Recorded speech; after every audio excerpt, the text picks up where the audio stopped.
Hello everyone. बेटा ये देखो, मैं जो हमने लास्ट टेस्ट हुआ था हमारा डिसोल्यूशन ऑफ अ फर्म का, ये हमारा टेस्ट था जो उसका सोल्यूशन है। मैं अगेन बार बार आपको समझा रहा हूँ बच्चे, जिस भी बच्चे की जो मिस्टेक है टेस्ट में पेपर उनको चेक होके मिलते रहते हैं, आप करेक्ट कर लें, सोल्यूशन देखें, और अगर स्टिल आपको कोई डाउट प्रॉब्लम है तो यू कैन आस्क मी। चलिए शुरू करते हैं बच्चे क्वेश्चन नंबर 1 से। C&D पार्टनर्स है, रेशो 3:2 है। 28 फरवरी 2016 को फर्म क्या हो जाती है जी, डिसॉल्व हो जाती है। COD partners, ratio 3:2। After transferring assets other than cash and outsiders liabilities to realisation account, you are given the following information. Assets और लाइबिलिटीज ट्रांसफ़र हो चुकी हैं रियलाइजेशन अकाउंट में। अब हमें ये बाकी जो इन्फॉर्मेशन गिवन, अब हमें इसको जनरल एंट्री करनी है। First point, a creditor for rupees 2 lakh accepted building of rupees 280 at 220 and paid the firm 20,000। बच्चे देखो, क्रेडिटर कितने का था, 2 lakhs का। वो बिल्डिंग ले गया 280 की 220 में, 280 की थी 220 में लेके गया, तो हमारा रिलेशन 220 से ही है। देने मैंने कितने थे, 2 लाख रुपीज़, और paid the firm 20,000। That means creditor ने हमें 20,000 रुपीज़ वापस रिटर्न कर दिए। अब हम क्रेडिटर को पे नहीं कर रहे, यहाँ पे क्रेडिटर हमें पैसा रिटर्न कर रहा है, तो इसकी एंट्री क्या हो जाएगी बच्चे, bank account debit to realisation account.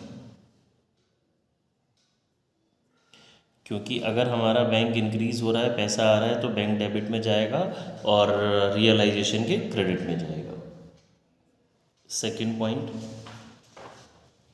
A second creditor of 75,000 accepted furniture at 60,000 in full settlement. एक और क्रेडिटर था सॉरी 75,000 का, वो फर्नीचर ले गया 60,000 की फुल सेटलमेंट में। बच्चों फुल सेटलमेंट में गया तो मेरे पास इसकी क्या हो जाएगी, no entry.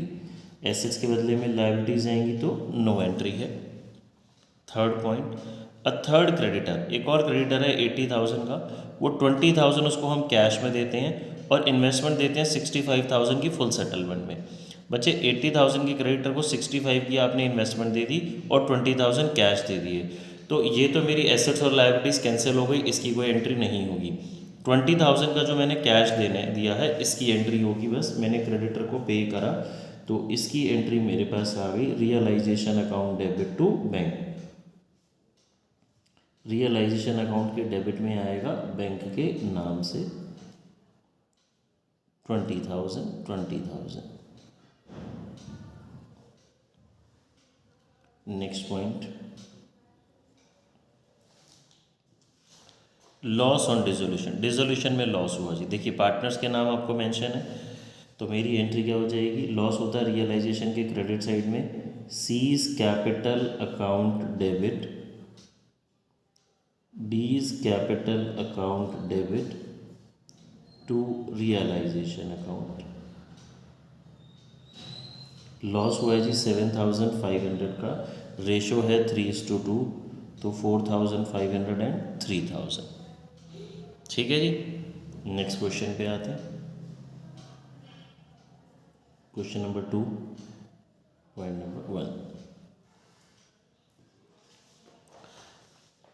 Again general entry का क्वेश्चन दिया बच्चे मैंने, डिसोल्यूशन एक्सपेंसेस व ₹800। देखिए डिसोल्यूशन एक्सपेंसेस हैं और क्वेश्चन साइलेंट है और कोई इन्फॉर्मेशन नहीं है, तो इसको हम पे कर देंगे। नॉर्मली रियलाइजेशन के डेबिट में पे होगा, realisation account debit to bank account.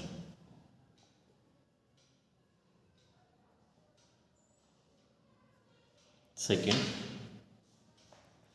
Dissolution expenses 800 were paid by partner Prabhu. Dissolution के एक्सपेंसेस पार्टनर प्रभु ने पे किए, पार्टनर ने पे किए, तो मेरी एंट्री जी रियलाइजेशन अकाउंट डेबिट, एक्सपेंसेस जो भी हैं डेबिट साइड आएंगे। हम फर्म ने पे किए तो बैंक के नाम से, पार्टनर ने पे किए तो पार्टनर के नाम से, टू प्रभुज कैपिटल अकाउंट। इसमें भी 800 है। Next third point, Geeta, a partner who was appointed to look after dissolution work for which she was allowed a remuneration of 10,000। Gita को डिसोल्यूशन वर्क में हेल्प करा रही है, उसको लिए एक फिक्स अमाउंट फर्म दे रही है 10,000। तो ये तो 10,000 की एंट्री मुझे करनी है। आगे बढ़ते हैं। Geeta agree to bear dissolution expenses, Geeta realisation के एक्सपेंसेस बियर करेगी। Actual expenses 9,500 were paid by Geeta. देखिए ये जो है डिसोल्यूशन के एक्सपेंसेस ये बियर बाय गीता है एंड पेड बाय गीता है, तो इसकी तो नो एंट्री हो जाएगी बिकॉज गीता का खर्चा है, गीता ही पे कर रही है। बट फर्म गीता को एक फिक्स अमाउंट दे रही है 10,000, तो फर्म का खर्चा 10,000 रहेगा। इसकी एंट्री मेरे पास आएगी, सिर्फ एक एंट्री बनेगी, realisation account debit to Geeta's capital account 10,000।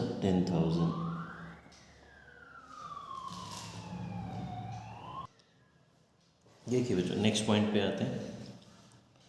Fourth, Janaki a partner agree to look after the dissolution work for a commission of 5,000। Janaki को डिसोल्यूशन वर्क के लिए 5,000 कमीशन मिलना है, तो ये एंट्री तो मेरी फिक्स हो गई, realisation to Janaki's capital account. Janaki agree to bear dissolution expenses, Janaki dissolution के एक्सपेंसेस बियर कर रही है।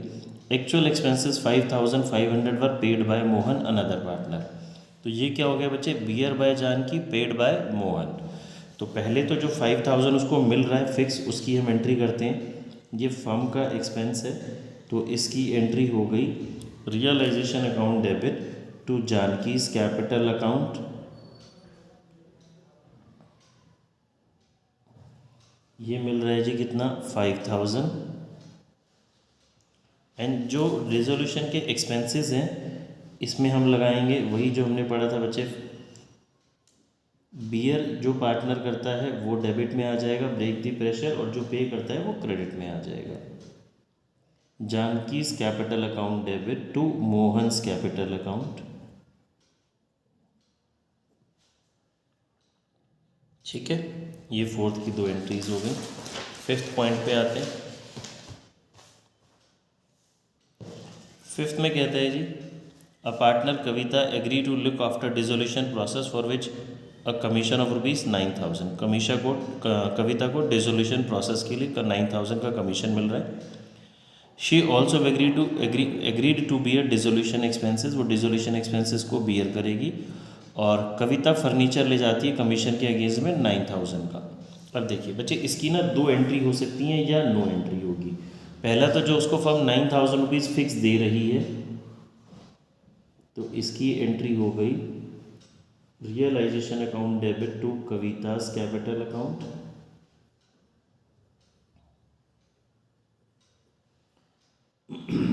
$9,000।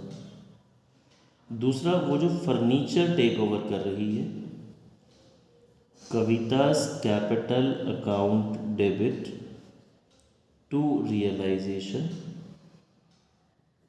अमाउंट, इसमें भी क्या आएगा बच्चे, 9,000 और 9,000। या तो मैं इसकी ये दो एंट्री कर दूंगा, या फिर हम इसकी क्या लिख सकते हैं बच्चे, ये बोथ आर राइट, और एक सिंगल एंट्री भी चलेगी यहाँ पे, नो एंट्री। ठीक है, नेक्स्ट केस पे आते हैं। A debtor Ravinder for 19,000 for ₹19,000 agree to pay the dissolution expense, dissolution expense pay करेगा which were 18,000 in full settlement of his डेप्ट। एक डेटर डिसोल्यूशन एक्सपेंसेस को पे कर रहा है, तो बच्चे इसकी भी क्या हो जाएगी, नो एंट्री। एसेट्स के अगेंस्ट हमारी एक लायबिलिटी, एक एक्सपेंस कैंसिल हो रहा है, तो इसकी एंट्री क्या हो जाएगी जी, नो एंट्री। इसकी भी नो एंट्री, इसकी भी नो एंट्री, और यहाँ पे या तो हम ये दो एंट्री कर सकते हैं या फिर नो एंट्री कर सकते हैं। ठीक है जी, अब आ जाते हैं जी नेक्स्ट क्वेश्चन पे। फुल फ्लेज क्वेश्चन हमने एक दिया था। Following is the balance sheet of Vineet and Yogesh. ये बैलेंस शीट गिवन है बच्चे जी, ध्यान से देखेंगे। क्रेडिटर है, मिसेस विनीत का लोन है, मिसेस विनीत तो थर्ड पर्सन है, ये रियलाइजेशन में पोस्ट होगा। योगेश का लोन, योगेश पार्टनर है तो पार्टनर का लोन रियलाइजेशन में नहीं जाएगा, ये सीधा लोन अकाउंट में और बैंक अकाउंट में जाता है। इन्वेस्टमेंट फ्लक्चुएशन फंड, ये रियलाइजेशन के क्रेडिट साइड हम लिख के छोड़ देते हैं। Bank stock investment debtor provision भी रियलाइजेशन के क्रेडिट में लिख के छोड़ देंगे, फर्दर कुछ नहीं करना। प्रॉफिट एंड लॉस अकाउंट, ये बच्चे मेरा लॉस हो गया, ये डेबिट बैलेंस है, कैपिटल अकाउंट में पोस्ट होता है। फर्म डिसॉल्व हो गई जी 31 मार्च 15 को। Assets realise and liabilities were as under. Vineet promised to pay off Mrs Vineet loan and took away stock at 20% discount. Vineet Mrs Vineet का लोन पे कर रहा है और स्टॉक लेके जाएगा 20% डिस्काउंट में। योगेश 90% इन्वेस्टमेंट लेके जा रहा है 10% डिस्काउंट में। Sunil a debtor 50,000 had to pay the amount due 3 months after the date of dissolution. He was allowed a discount of 5% for making payment immediately. The remaining debtors were collected in full. एक debtor था जी 50,000 का, उसको payment करनी थी 3 महीने बाद, वो payment अभी कर रहा है बिकॉज फॉर्म डिजोल्व हो रही है तो उसको हम डिस्काउंट दे रहे हैं 5%। अब बच्चे यहाँ इंपॉर्टेंट बात है 5% लिखा है, 5% पर एनम नहीं लिखा। तो जब आप डिस्काउंट कैलकुलेट करेंगे तो मंथ्स को कैलकुलेट नहीं करेंगे, वहाँ पे मंथ्स को इग्नोर करेंगे। और जो रिमेनिंग डेटर्स हैं उनसे मुझे पूरा पैसा मिल गया। रिमेनिंग डेटर्स मतलब जो भी बचे हुए मेरे डेटर्स हैं इस क्वेश्चन के अंदर। क्रेडिटर्स को 3,50,000 दिया हमने फुल सेटलमेंट में। फिक्स एसेट से इतने पैसे मिले, रिमेनिंग इन्वेस्टमेंट इतना। There was an old furniture which was completely written off from the books, Yogesh took away at this price. Unrecorded assets है बच्चे, टेक ओवर हो रही है तो रियलाइजेशन की क्रेडिट साइड में जाएगी, और डिसोल्यूशन के ये एक्सपेंसेस है। ठीक है जी, चलिए शुरू करते हैं। सबसे पहले हम यहाँ पे एसेट्स कॉपी कर देंगे जी। टू सन्ड्री एसेट्स, हमें पता है कैश और बैंक छोड़ के स्टॉक आ गया 70,000, इन्वेस्टमेंट है मेरे पास 1 लाख की, डेटर्स 2 लाख, ये डेटर्स पूरे अमाउंट आता है जी यहाँ पे। फिक्स एसेट्स है 3,80,000। ठीक है जी, ये हो गया 580, 680 एंड 70, 7,50,000। ये सारी एसेट्स मेरी ट्रांसफ़र हो गई जी। लाइबिलिटीज़ को ट्रांसफ़र करते हैं बाय सन्ड्री लाइबिलिटीज़। इसके अंदर है मेरे पास क्रेडिटर 3,60,000 का, मिसेस विनीत का लोन है 60,000 का, तो ये हो गया 4,20,000। योगेश का लोन आएगा नहीं। इन्वेस्टमेंट फ्लक्चुएशन फंड ये 30,000 हम इधर लिख देंगे, इसका फर्दर आगे कोई ट्रीटमेंट नहीं होता। फिर डेटर्स का मेरे पास प्रोविज़न है जी, प्रोविज़न फॉर डाउटफुल डेट्स 20,000, इसको हम रियलाइजेशन के क्रेडिट में लिख देंगे, फर्दर इसका कोई ट्रीटमेंट नहीं होता। अब एडजस्टमेंट से शुरू करते हैं जी। विनीत मिसेस का लोन पे कर रहा है और स्टॉक ले रहा है 20% डिस्काउंट पे। ये मिसेस का लोन है जी, विनीत पे कर रहा है। To Vineet's capital account 60,000। Vineet stock भी लेके जा रहा है 20% डिस्काउंट में। विनीत्स कैपिटल अकाउंट स्टॉक 70,000 है जी, 70,000 का 20% हो गया 14,000, ये माइनस करके वो स्टॉक ले गया 56,000 में। फिर विनीत 90% इन्वेस्टमेंट ले रहा है, 90% इन्वेस्टमेंट 10% डिस्काउंट में। इन्वेस्टमेंट 1 लाख की है, 1 लाख का 90% 90,000, 90,000 का 10% डिस्काउंट 9,000 माइनस कर दिया तो 81,000 में वो इन्वेस्टमेंट्स को टेक ओवर कर रहा है। विनीत नहीं, सॉरी, योगेश ले रहा था ये। Yogesh capital account 81,000। नेक्स्ट ये डेटर वाला पॉइंट इंपॉर्टेंट है। देखिए डेटर थे 2 लाख रुपीज़ के, एक 50,000 का है, उसको हमने 5% डिस्काउंट दिया, रिमेनिंग से पूरे पैसे मिल गए। अगर मैं आपको समझाऊं, 2 लाख रुपीज़ के डेटर थे, 50% वाले को हमने 5% 2,500 का डिस्काउंट दिया। मंथ्स नहीं लगाने बिकॉज पर एनम नहीं लिखा। रिमेनिंग 150 है, इनसे मुझे पूरे कितने मिल गए 150। तो ये फिगर मुझे टोटल डेटा से रियलाइज़ हुई। ठीक है जी, 1,97,500 ये हम लिखेंगे जी बाय बैंक अकाउंट की हेडिंग के अंदर 1,97,500। फिर ये हो गया। क्रेडिटर्स को 3,50,000 दिए हमने फुल सेटलमेंट में।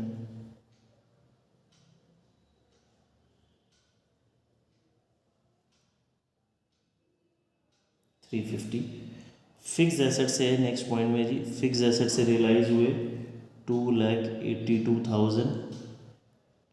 रिमेनिंग इन्वेस्टमेंट से रियलाइज़ हुए 7,500 और कुछ मेरा रियलाइजेशन नहीं हो रहा तो 4,87,000 आ गया।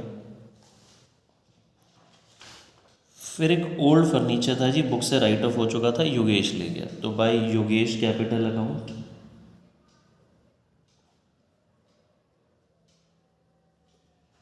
योगेश ले गया इसको 4,000 में। फिर डिसोल्यूशन के एक्सपेंसेस है जी, लास्ट पॉइंट विनीत ने पे करा यहाँ पे। अच्छा, और कोई लाइबिलिटी नहीं है। 350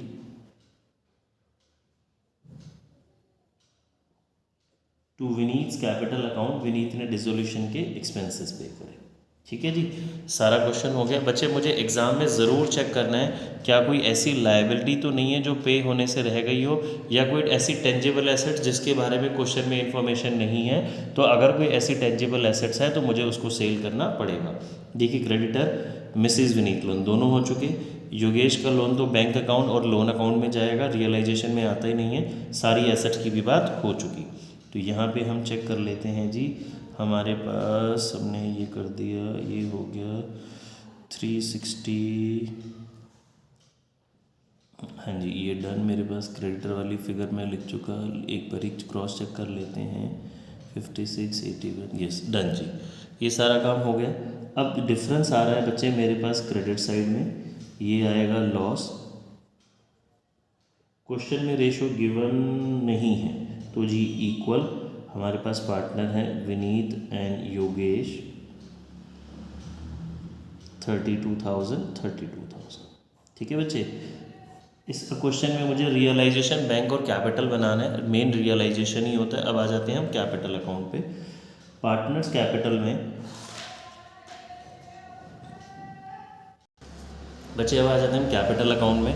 कैपिटल अकाउंट बिल्कुल सिंपल है। सबसे पहले तो मेन हमारे लिए रियलाइजेशन अगर ठीक हो गया तो कुछ नहीं बचता। कैपिटल में सबसे पहले हम बैलेंस लिख देते हैं। विनीत का बैलेंस 2 लाख, योगेश का बैलेंस आ गया जी 1 लाख। फिर अब चेक कीजिए, ये यहाँ पे प्रॉफिट एंड लॉस अकाउंट था, ये लॉस था, ये मेरे पास जाएगा जी to profit and loss account. Clear.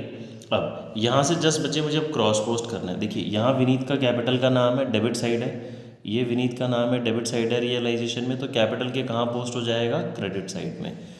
यहाँ पे मेरे पास ये रहा, एक तो पार्टनर का नाम, ये कि ये रहा, और एक ये रहा एंड लॉस में।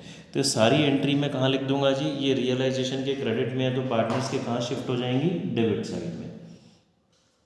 ठीक है, देखिए ये हम लिखते हैं दोनों, इसके क्रेडिट में थी तो यहाँ पे मेरे पास कहाँ आ जाएगी, डेबिट में। टू रियलाइजेशन, विनीत में 56,000, योगेश में 81,000। फिर ये रहा दोबारा टू रियलाइजेशन, योगेश का 4,000, लॉस टू रियलाइजेशन,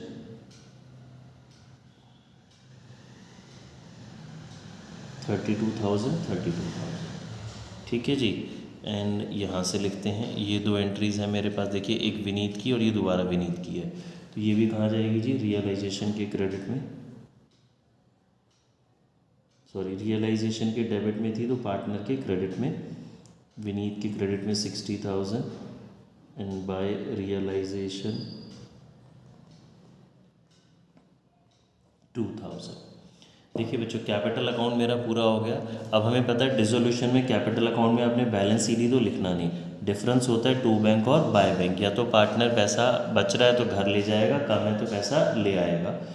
विनीत का बैलेंस आ रहा है जी डेबिट साइड में, ये हो गया to bank account, that means Vineet अपने घर पैसा लेके जा रहा है।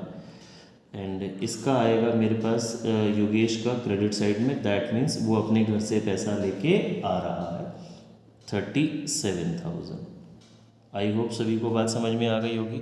लास्ट अकाउंट बनाना है बच्चे आपने बैंक अकाउंट। बैंक अकाउंट कैसे बनाएंगे, बैंक अकाउंट में सबसे पहले तो आप ये बैंक का ओपनिंग बैलेंस लिखेंगे 80,000, उसके बाद जस्ट क्रॉस पोस्ट करना है। देखिए, ये बैंक का नाम है, डेबिट साइड में है रियलाइजेशन के, तो बैंक अकाउंट के क्रेडिट साइड में बाय रियलाइजेशन 350। यहाँ पे चेक कीजिए, ये रहा बैंक, हमने एसेट्स को सेल करा था, रियलाइज़ करा था, 4,87,000 आया, तो बैंक के डेबिट में टू रियलाइजेशन हो गया।